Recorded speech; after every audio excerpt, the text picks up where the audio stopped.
As you're making that progress, what you're doing is getting closer to interacting with the world in the way that it actually is. And so you're getting closer to that bedrock truth. And if you're using that to upgrade your frame of reference, now your frame of reference is getting more useful over time. And so whether it's that you're removing warps from the mirror and seeing something that's more objectively true, or you're just warping it in a way that is more useful in its abstraction, great, it doesn't matter. But you're creating a frame of reference that's more, it allows you to more accurately predict what's going to work. Yeah, it's almost like you see these kids or business owners, it's almost like, man, they just drink their own Kool-Aid so much that you're like, I think he really just believes, like, he's warped his frame of reference so strong. Well, now here's the question. That it all of a sudden it like creates this craziness.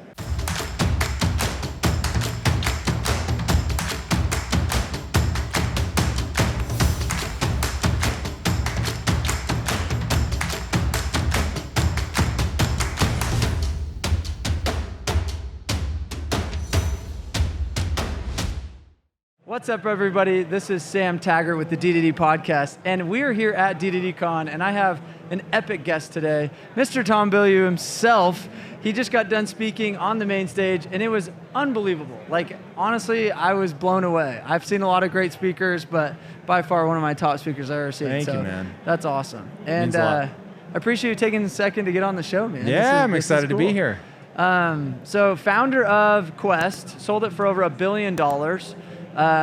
Also, Impact Theory he's had over 500 million downloads, which is unbelievable. He gets millions and millions of downloads, one of the top podcasts in the world. And you've interviewed some of the greatest minds. I'm sure that's probably one of your favorite, I don't know, like. It's amazing. You get to just meet Very cool fortunate. people. Yeah. So you have an expansive network. That's got to be kind of cool. So let's talk about that for a second. Like, having a network like you do, what has that done as far as opening up doors? How has that helped you learn? Why is it important to have like a big network, and how has that helped you in your life? Well, so what's interesting is I've really come to the power of having a network very late in my life. It is not a skill that I have naturally at all. My wife is much better. But ultimately, you end up doing business with people that you like and that you trust. And so as you're building relationships over time, they just end up becoming these incredible deals that expand your reach and expand especially now, the universe I'm in media, expand the kind of attention that you can get for your project, the different directions that you can take something. So as we build out the game portion of what we're doing now and being able to collaborate with other game developers because we know each other and trust each other, like that kind of thing goes a long way. And so it goes from this thing doesn't exist to now this whole thing that we're doing. We have an upcoming partnership that unfortunately I can't announce yet, but dude, it's with, the person is just unbelievably famous. And to have gotten into that world and gotten to know their team, because they've unfortunately passed away, but to get to know their team and all that, it's really pretty extraordinary, and was born not just of business mathematics, but born of human connection. And so that kind of stuff magnifies out 1,000-fold. Really? So when you got started, so obviously you started Quest in your living room. What were some of the entrepreneurial advice today that you wish you could have given yourself back then, knowing what you know now? Okay, so one, when you're building something that you don't know your way around, rather than trying to figure out everything yourself, there are a lot of people out there that already know this, and you can actually save a lot of money by paying some money up front to get somebody who can come in and tell you what all the pitfalls are. Yeah. So when I was starting Impact Theory, what I did was taking that lesson from Quest, I started hiring people to tell me why I was going to fail. And so we were getting into comics as a great example. And I was like, okay, most people go to somebody that's been there, done that, they're ahead of them, and they say, okay, what do I need to do to be successful? And I started asking people a different question, which is, why am I going to fail? Now, the reason I wanted to ask that was, one, I wanted to give them permission to be negative so that they would tell me, here are all the real things that are coming for you, because it's going to be that unknown that I didn't know anything about, I wasn't prepared for, and don't know how to handle. So getting people to go, oh, okay, here are the landmines you're probably not expecting. that was enlightening and literally shaved years off of our learning curve. So that would be a big one. And then hiring the right people. So any company is going to start in what I call the hustler phase, but then you need to move into the professional management phase as quickly as you can. And so as you move into that professional management phase, don't hire low and layer, hire like the highest person you can that's still willing to do work, because you're obviously going to be a lean team, but get that real expertise in there that can deliver real results. I love that. So I'm coming out with a book called The Self-Experience, and after just hearing you kind of jam on just breaking out of your matrix or changing your frame, how do you help somebody that maybe is stuck in their own frame or their box? And how would somebody go about kind of expanding that horizon or box? And talk to us a little bit about kind of that concept of your frames. Yeah, so one, you have to recognize that we all have a frame of reference and none of them are objectively true. So the way I always tell people is your frame of reference is like a funhouse mirror that's been completely warped through your experiences, your successes, your failures, your trauma, the things that you believe, the house you grew up in, the country you grew up in, what your culture was like, all of that is silently and invisibly creating a warped lens through which you view the entire world and yourself. It's the things you believe are true and possible about the world, things you believe are true and possible for yourself. And so all of these not even influence, they dictate how you think and act. And so if you agree that your life is an exact reflection of your choices and that to get a different result, you need to make different choices, you need to understand that frame of reference is what's making you make those choices. Yeah. And so you're going to have to change the frame of reference. So one, become aware of it. And then two, you have to have a metric by which you judge, well, how do I know? If none of this is real, how do I decide which way to warp my mirror? Yes. And what I tell people is you're trying to get as close to a proxy, there are always going to be proxies, but you're trying to get as close to a unbreakable proxy for reality. So the test for that is you should be able to predict the outcome of your behaviors. So if I act this way, I will get this result. If I do this thing, I will get this result. So this is where we get into what I call the physics of progress, where it's basically the scientific method recontextualized for business. If there's anything that you don't know how to do in your life, you need to come up with a hypothesis, which is just your best guess. Yeah. I have a gut instinct that this is what I should do to make progress. Try it. And so you take your hypothesis, you turn it into something that you can do. It's going to fail to some degree. You have a metric that you were going to judge success by. You look, did I get that metric or not? Did I get at least a little bit closer? Or no, did I actually move farther away from this? Analyze that without trying to soothe yourself or make yourself feel smart. Just, it failed. Why'd it fail? What can I do differently? That what can I do differently informs your next hypothesis. And so now you're a little bit smarter because you've done this once, you know a little bit more. Yeah. So now hopefully you make a little bit more progress. But again, it's going to fail to some degree. You look at that, you assess, you reformulate, and you keep going. And if you live in that loop, you will make progress. I love that. And it's like life is about just progressing. It's like our journey, where we are on this progress, and it's like this, we always say it's not about the destination, it's the journey, right? And it's like being able to find, I call it the is line, you call it that almost accurate proxy, like you said, like your truth of if then. Love this. I love this. I could jam on this. So if you do that a lot, what you're finding is as you're getting more, you're making that progress, what you're doing is getting closer to interacting with the world in the way that it actually is. And so you're getting closer to that bedrock truth. And if you're using that to upgrade your frame of reference, now your frame of reference is getting more useful over time. And so whether it's that you're removing warps from the mirror and seeing something that's more objectively true, or you're just warping it in a way that is more useful in its abstraction, great, it doesn't matter. But you're creating a frame of reference that's it allows you to more accurately predict what's going to work. Yeah. It's almost like you see these kids or business owners, it's almost like, man, they just drink their own Kool-Aid so much that you're like, I think he really just believes, he's warped his frame of reference so strong. Well, now here's the question. That it all of a sudden it creates this craziness. But ask the question, why do those kids go a long way? Because you and I both pictured somebody. They're that go-getter, sharp kid. They're leading a lot of people. People are following them. So he's on to something that's real and that works, which is If you have enough clarity and conviction, it will intoxicate other people. They will follow you. People hunger for that kind of clarity. So he tells himself a story. Yeah. This goes back to the idea that emotions make dots feel like they connect that don't actually connect. So he tells himself a story. It's an emotional story. Gets people excited, gets him excited.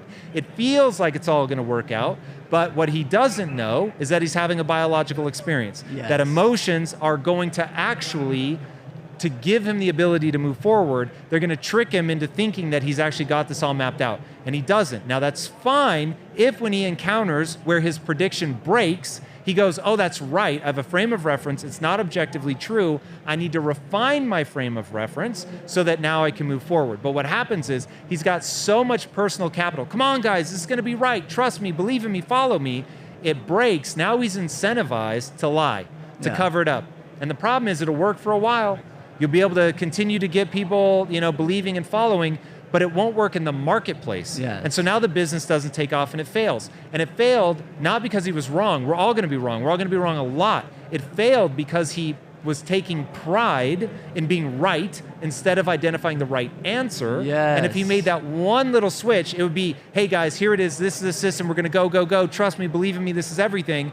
And then it failed. And then people go, hey, Sam, I believed in you. What the hell? And then you say, no, what you believed in is my eternal willingness to figure out when I'm wrong and to correct course. And that you can always believe in. And so then it's like, and now this is the next thing. And look, we got close, it just wasn't close enough. This next thing is gonna get us even closer, but guys, it's gonna fail to some degree. But trust me, I'll always adjust when I'm wrong. And now people can really believe in you. You can run the physics of progress over and over and over, and you'll make progress on a long enough timeline. And it kind of takes away that anxiety of need to be perfectionist, need to be right all the time, because it's like there's this pressure that it's like, if I mess up, then how would I look? Versus assume you're gonna fail and just commit to the adaptation after failure, that you're gonna keep adjusting, A/B testing until this thing gets super sharp, right? 100%. Like, love that.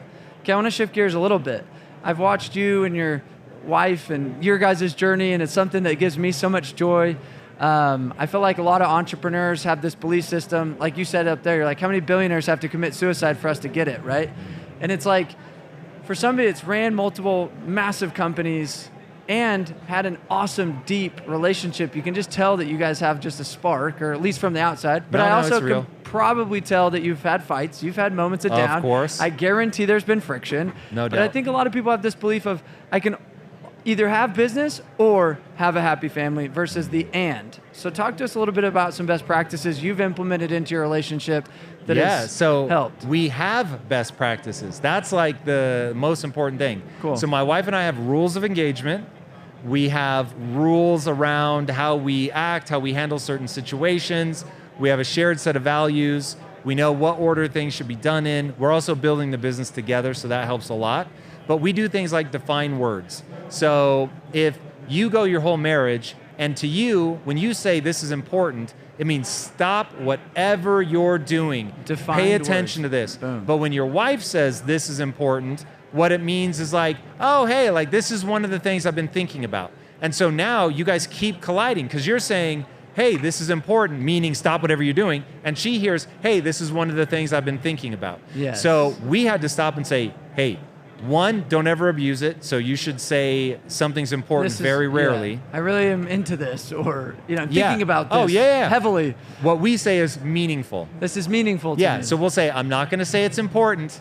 This is meaningful. Yeah. So don't stop whatever you're doing, but like, hey, this really would be cool if you could help. But if you can't, just let me know, and now I know, and I'll move forward.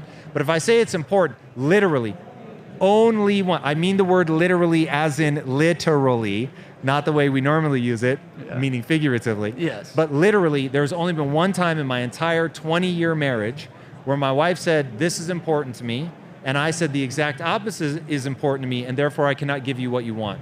So we only use the word important, I don't know, once or twice a month, I mean at most, so it's really rare. And then, like I said, only one time have we both needed exactly opposing things in the exact same moment. Yeah. So it's a pretty winning thing, but we do that with a lot of different stuff. Yeah, I think it's like, I love that. Rules of engagement and best practices, like outlining that out and saying, don't abuse this. Yeah. Because it means this. Like I always say, content communicate. Say exactly what you want, not what, like, don't try to make me read in between the lines. Or, Yeah. you know, like. Lisa and I say the same thing. Yeah. We're not mind readers. Yeah, I'm not. And we talk about giving each other the keys to the kingdom. Yeah. So it's like in those emotionally sober moments where you're really getting along, there's no negativity, you're totally receptive to each other. It's like, hey, the next time I upset you, man, it would be so cool if you did X, Y, Z so that I could instantly see your point or vice versa. Or if you upset me, I'm just looking for this. Yes. Like, if you could give me that would be amazing. And so it's that thing, what would the other person need to do to help you de-escalate immediately? And so having those conversations in those emotionally sober moments where you feel really connected, that's where you come up with your standard operating procedures. Love that. So last couple of questions, and guys, if you're getting value out of this, leave something in the comments. Tom is a freaking awesome. Go follow Impact Theory. Tom is unbelievable, and this has already been an unbelievable podcast. Real quick, just rapid fire kind of questions. Yeah. Favorite guest you've had on podcast? David Goggins. David Goggins. Okay, cool. Second question. If you were to shut everything down and you just get to restart everything, because sometimes we build our own little prisons, right? It's like, damn, I've shut down this sale and I can't just like stop. What would you do different, or would you be doing exactly what you're doing today? I'd be doing the same thing, but I would have done NFTs differently. Okay. So that is the thing I'm most passionate about, the thing that I think is really the future. But when we were doing it back a year ago when it launched, what everybody was thinking of them as, I think is off of what they need to be in the future. Okay. And so the easiest way I will sum it up is no roadmap. As my community knows, I will never do another roadmap again. And that's nobody's fault but my own, entirely me, all on me. We've now fixed the problem, but it took 8 months of 120-hour weeks. So very easy now when people are like, what's a mistake that you've made? That would be a mistake. Top 3 most recommended books. Ooh, for what? So let's go like your deep, break the matrix, kind of more interpersonal books. Mindset, absolutely critical. Extreme Ownership by Jocko Willink. And then this one's gonna seem like a plug, but I really believe in this book, which is Radical Confidence by my wife, Lisa. And that book really is the impact theory ethos. It was the thing that allowed us to do Quest. It's this mindset of, I don't know it today, but I can figure it out. I like and that. so that's her whole idea of radical confidence. I can learn this. And I mean, you heard me on stage. That's my whole thing. It's like humans are designed to get better. You may not be good at it today, but you can get good at it. Yeah. And when you do that, you can change your entire life. And if you stack that with mindset and extreme ownership, That's you're in solid. business. Solid little trilogy right there. Yeah. Okay, and last little thing, and I don't know if you're open to sharing this, but privately you were like, I have a bigger mission, which is we're 94 years behind, but Yeah. this whole future of your media, Disney, are you open to sharing kind of a bigger mission? Okay, cool. Ask away. Yeah.